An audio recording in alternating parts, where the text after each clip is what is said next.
One last thing, just want to talk about the layout. Basically, there's supposed to be a cabinet that comes out to here. In front of this window is supposed to be the stove top. Then the cabinet's supposed to go all the way up to the ceiling, right about here. And that's where the refrigerator sits, and the venting for the refrigerator is supposed to go over here. And the bottom one is supposed to go over here. So a cut has to be made over here and up here on the roof. Then it comes back down and the cabinet continues this way, and this is where the sink is supposed to be.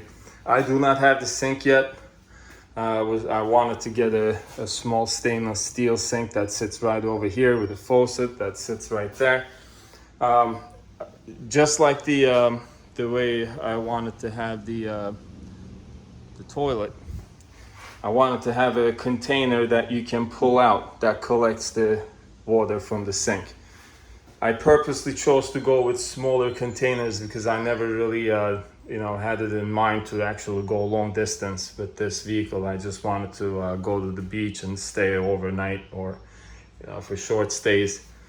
You could, if you wanted to, install bigger tanks underneath, but I feel like that for what I wanted to do with it would have been a waste. As far as the beds go, the beds were supposed to be here. All that's supposed to be removed off the walls.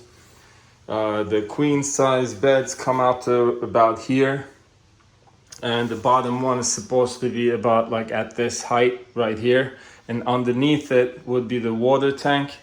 The heating unit is supposed to sit underneath the range, so this way the propane connections are kind of close to each other, because both the stovetop and the heating unit run off of propane.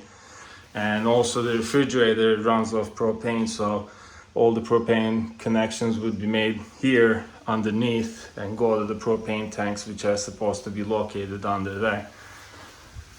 And the electrical control unit also goes underneath the bed unit. The top bunk basically sits somewhere over here. The mattress would be over here. So you have about 2 feet of space to crawl in there. There would be a ladder on this side coming up to the top bunk. And the ratchet system basically lifts up the whole, the support system and the mattress, everything up. So this way, when it's in the up position, it sits like this, giving a lot more headroom for the bottom bunk. And on this side, that porta potty is supposed to go over here, and you can put like some kind of a curtain around it if you want privacy. And that that container over there is supposed to be here, in between the toilet and the ladder going up to the bunk, and that can be used as seating. And those are supposed to go underneath the sink. And one is supposed to go underneath the sink. The other one was supposed to kind of go underneath the... if I remember correctly, that actually can go underneath the refrigerator, because the refrigerator sits a little elevated, and there is just enough room for that. So basically you have one of those, 2 of those side by side over here. So this way you can keep all your stuff inside it. And yeah, that's about it. If you have any questions, please ask me. Thank you.